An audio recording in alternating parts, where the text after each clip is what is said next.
Hey, good evening, everyone. Welcome to Wizards Outlook. We got Raymond Lyons here, Cardell Dudley Jr., I'm Wilson Tarvey Jr. Now, how about this? The Washington Wizards, they hold on, snap a 16-game skid with a 105-103 win over Minnesota.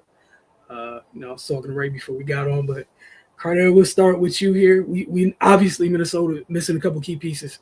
Regardless, teams missing people is a part of professional sports. It happens. That said, Washington, shaky towards the end, especially with the late steal.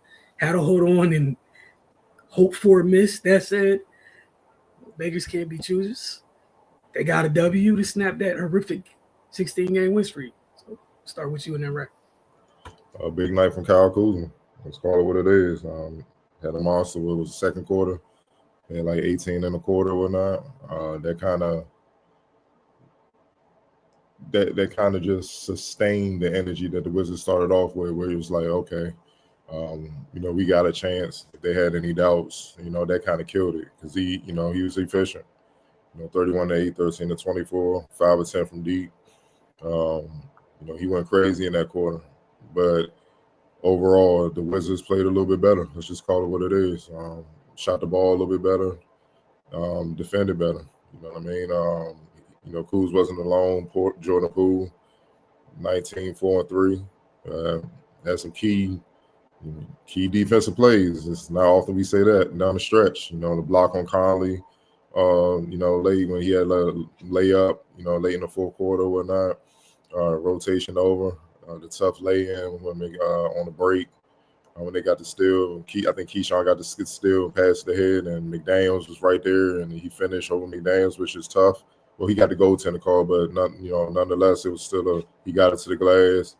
And also, I think that bet, man, Jonas Valanciunas, that monster, that damn finish he had late in the fourth, it was like multiple wolves around, and he just big boyed him, took it back in the 80s and 90s, and just finished. I mean, look, man, 13 and 10, 30 minutes. And the only thing that slowed him down was foul trouble. He gave them fits, man. It is what it is. He, obviously, let's call it what it was. The Wolves were wounded. They didn't have Ant. They have Julius, Dante DiVincenzo, and then Naz Reid got hurt. You know what I'm saying? He left the game. So that left the Wolves in a predicament where they had to figure out where they were going to get their scoring from outside of McDaniels, who got more aggressive.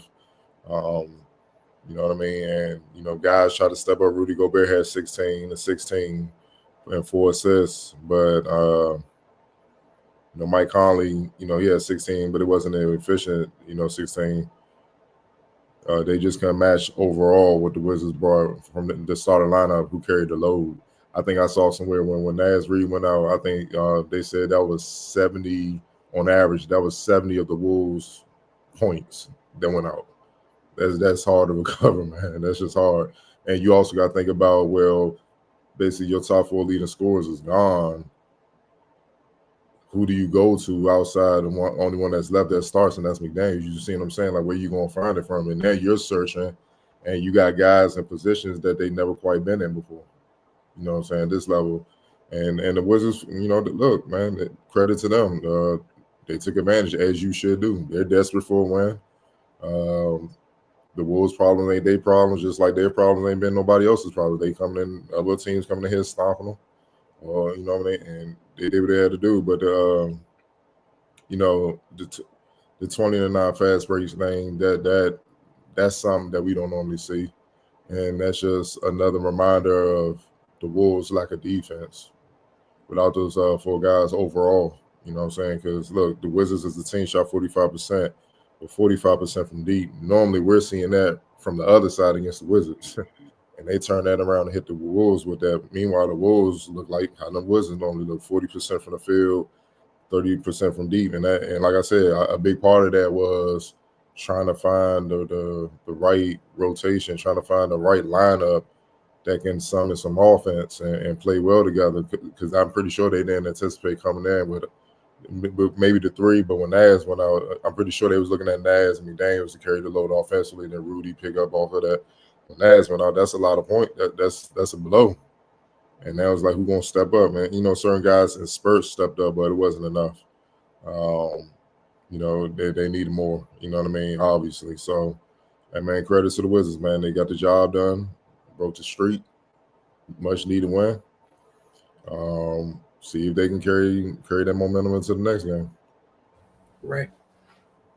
Yeah, honestly, if they weren't able to get this one, just go ahead and pack it up and simulate the rest of the season. Um, because yeah, I mean the Wolves, they were down a lot, as Cardell pointed out. Coming into the game, they already were facing a uphill battle with as far as personnel issues go, and then Najee going down. That's another huge blow to them. So yeah, they were in scramble mode and trying to adjust on the fly. And shout out to Kuz, he got real aggressive in that second quarter, and they needed every bit of it. And then eventually, the rest of the team started to get going. You could see the confidence grow as the game went on, and yeah, and it translated to the defensive end as well. Um, when they are able to be competent on that end, typically those are the nights where they shoot the ball a little bit better. Cardell spoke to the fast break points. They were able to get some easy ones, which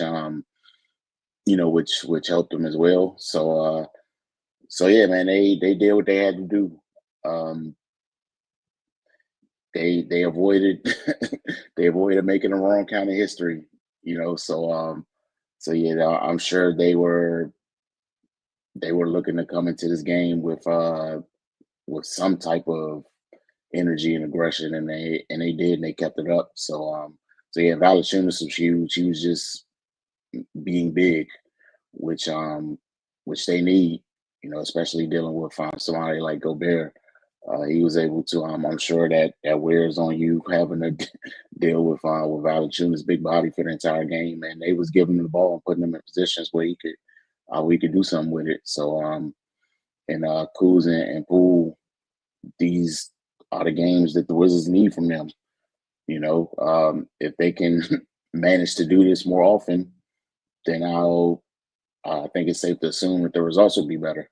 It's it's just the fact that these type of performances are far and few between, especially with both of them going at the same time. Sometimes we'll see one of them have a good game and the other one's kind of absent.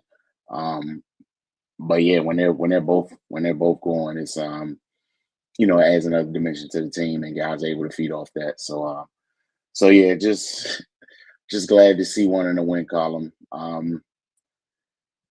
It's their second win in the calendar year of 2025.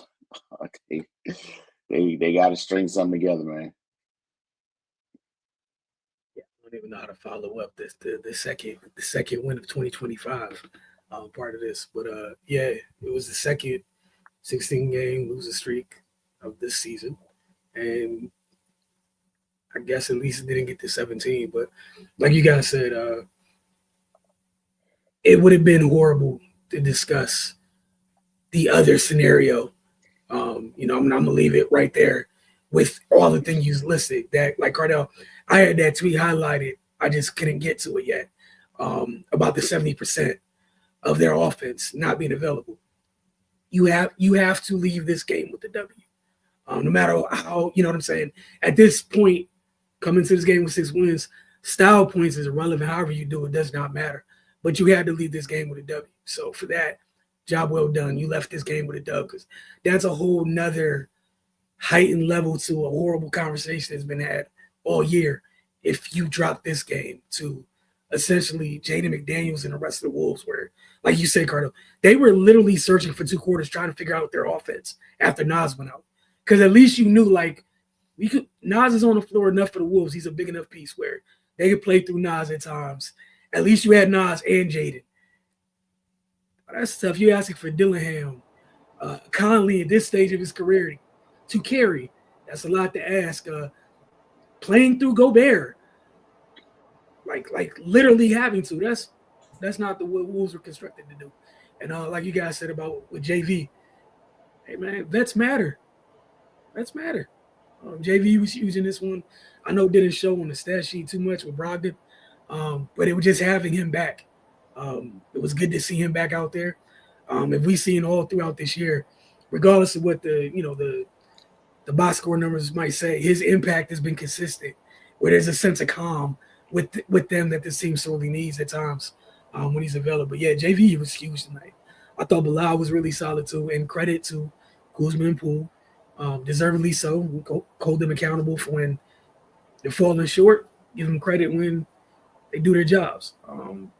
Big night from Kuz, obviously, as you guys mentioned, but defensively, you better get stops if the team's missing what they're missing. You have to. And what helped their defense is they took an amount of threes you could live with. Some of the Wizards. They were 15 to 33.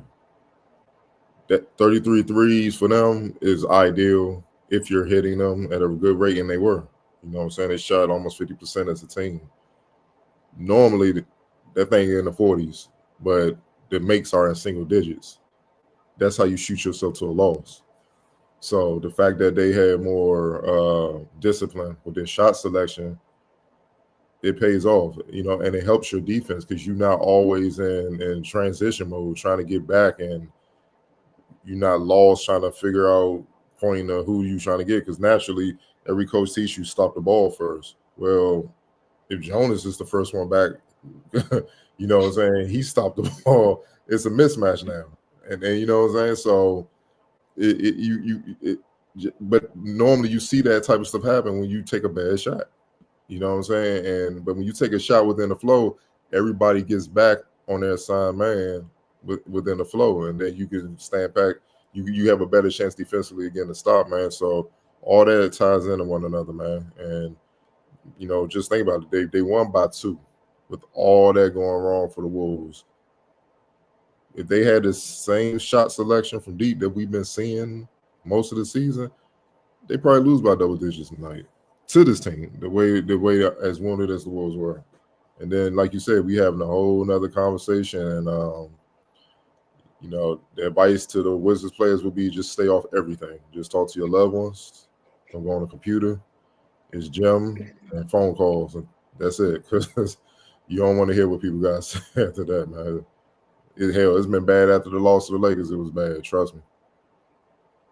Yeah, I don't even want to entertain that side of the conversation. But like you said, and we've been banging on the shot selection thing all year because it matters so much for a team that doesn't have the type of firepower where you can just, hey, we'll get this back next quarter. You don't have that. Those teams have the luxury of, man, it was a bad quarter. We're just going to hang 45 the next quarter. That's not a thing. You know what I'm saying? Some teams are lucky that way. Some teams are lucky where they can just come out and lock up and go, all right, that's cute. They're not scoring more than 15 next quarter. Again, luxuries this team doesn't have. So the shot selection matters. It was good to see them back in transition defense. And like you said, that 20 to 9, it might be the first time in like the last month we've seen them win fast break points. Yeah, especially that wide of a margin. Yeah, by that wide of a margin. I'm not even trying to be funny. And one last thing. I can't think of the last time the Wizards held any team in the 20s in 3 of the 4 quarters, and was close to having them in the 20s in all 4 quarters. Like you just don't see that from now. It's 42 in the first, and then it's 30s all hereafter, man. Hey, that's what it's been recently. A haymaker in the first and flurries the rest of the way, like a steady diet of flurries the rest of the way. Nathan saying we're gonna get to your comment. Appreciate you in the comment section. You guys know what it is. Obviously, it's on the bottom of the screen. Mr. Kuzma. Yeah, Kuz. Mm-hmm. All right. More interesting one. X Factor. I'm going with Jonas, man. Yeah. 13 and 10, 6 and 11. They needed that big boy presence, man. I know he was happy when Naz went out. He was like, "Oh, I ain't got to. It's me and Gobert taking it back to what I like. Yes, let's go." And he that's his game. He ain't got to run around on the perimeter, man, chasing them dudes, man. Hell no. Him and Gobert took it back. They had a classic big man battle all game. Yeah, and I think even that part of it is a huge understatement for how that affected this game. Minnesota's outside of Gobert's usually always on the court with 4 people that can stretch the floor. Mm-hmm. Right? Jonas just really didn't have to worry about that, which means for Rudy, you had to deal with that big body leaning on you with nowhere else to go. Obviously, we know how tall Rudy is, man. Hey, 2 whatever Jonas is all game. Hey man, that's a lot. You talked about those 2 Hulk type buckets he got at the end of the game. Bro, the whole team was on his shoulders. You saw the ball sneak up, hit glass. He's a big dude, man. Happy for him, obviously, making the most out of his 30 minutes. And we've seen him make the most out of, every night out of limited minutes. No shocker there. To the comments, though, Nathan Sam had this. Almost sold that at the end. Glad we were able to pull that one out. Yeah, man. Man, they lost by 40 the other day. I'm just happy with a win, man. With no AD, with no Anthony Davis. With Bronny James getting ISOs called in the fourth quarter, bro. Like they had to do that, man. You know what I'm saying? But regardless, on the Minnesota side, I'm pretty sure Finch is still gonna be cussing people out. Like I don't give a damn who out. You know what I'm saying? Y'all done lost y'all. All right. See, y'all want to play these games? All right, cool. We're going to take it back to 90s style practice. Like, you know what I'm saying? I'm just keeping it real, bro. You know what I'm saying? But they fought. They fought, man. So, yeah, they needed this for them around, man. Because just anybody watching, just put yourselves in their shoes. And you lost 16 in a row, especially after that loss. I was listening to Sirius XM, NBA radio. Lord, every show. Like, what the fuck are they doing over there? Like, it was bad, bro. It's when bought him a little bit of a reprieve. The road trip continues. They're in the Midwest tonight to come back out East Coast. Hornets. Yep. Nice division battle. Guys want to call it that, but an opportunity to maybe streak, put 2 games together, put 2 dubs together, which definitely can't hurt after the last 16 games. So we'll check it with you guys Monday night. Y'all have a great one.